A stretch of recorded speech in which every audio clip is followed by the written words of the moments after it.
Right. మీరు అన్నట్టు మోదీ మంత్ర పనిచేస్తుంది అనుకుందాం. అలాగే గ్రాడ్యుయేట్స్ అందరూ మీ వైపే ఉన్నారు. ఈ రెండు అంశాలు కలిసి వచ్చినా కానీ ఇప్పుడు ప్రపంచం అంతా, దేశం అనకూడదు, ప్రపంచం అంతా మనీ మంత్ర కూడా పనిచేస్తుంది. అదే విధంగా ఇప్పుడు అధికార పార్టీ ఖచ్చితంగా అక్కడ నిలబడిన క్యాండిడేట్ గురించి మీకు తెలుసు. అందరూ ప్రజల్లో నుంచి వచ్చిన మాటలే ఇవి. ఖచ్చితంగా 30 కోట్ల నుండి 50 కోట్ల నిధుల వరద అక్కడ పారబోతోంది. ఖచ్చితంగా మనీ మంత్ర పనిచేస్తుంది. అధికార పార్టీ గట్టిగా ఫైట్ చేస్తుంది అంటున్నారు. మీ వరకు వచ్చింది అది? మొన్న చూడండి మా యాక్షన్లో, మొన్న ఎమ్మెల్యే ఎలక్షన్లో, ఎంపీ ఎలక్షన్లో బీఆర్ఎస్ ఎన్ని పైసలు పెట్టింది?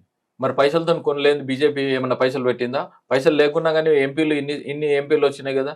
ఓన్లీ ఎడ్యుకేటెడ్స్ ఎవరైతే ఉన్నారో మనీ పెట్టినా కానీ ఎవరికి ఓటేయాలి, ఎవరికి ఓటేస్తే బాగుంటుంది, ఎవరు మండలంలో మా గురించి ఫైట్ చేస్తారు. మనకు ఫైట్ చేసే నాయకుడు ఉంటేనే మనకు ఏమన్నా పనులు కావాలని ఉంటుంది.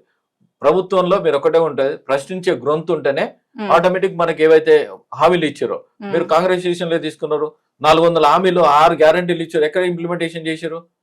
నిరుద్యోగుల విషయంలో తీసుకోండి, నీకు 4,000 వృత్తి ఇస్తున్నారు, ఇప్పుడు 14 ఏళ్ళు అయింది, 56,000 బాకీ ఉన్నారు. 56,000 ఇచ్చినాక ఓటు అడగండి. ఆడపిల్లల విషయంలో తీసుకున్నావు, స్కూటీ ఇస్తున్నావు, తర్వాత ఏంటంటే ల్యాప్టాప్ ఇస్తున్నావు, ల్యాప్టాప్ ఇచ్చినాక ఓటు అడుగు. నువ్వు ఇచ్చిన హామీలు నెరవేర్చినాక ఓటు అడుగు, లేకుంటే నీకు ఓటు ఎట్లా ఇస్తారు? ఇంకొకటి ఏంటంటే లాయర్ల విషయం తీసుకో. లాయర్ల విషయంలో తీసుకుంటే కార్పొరేషన్ ఫండ్ అని నీకు 100 కోట్లు ఇస్తాను, తర్వాత 5,000 వాళ్ళకు స్టైఫండ్ అమౌంట్ ఇస్తాను, 3 సంవత్సరాలు ఇస్తాను. ఏ ఒక్క లాయర్కి ఇచ్చిన దాఖలాలు ఉన్నాయా? లేదు. డాక్టర్స్ విషయంలో తీసుకో.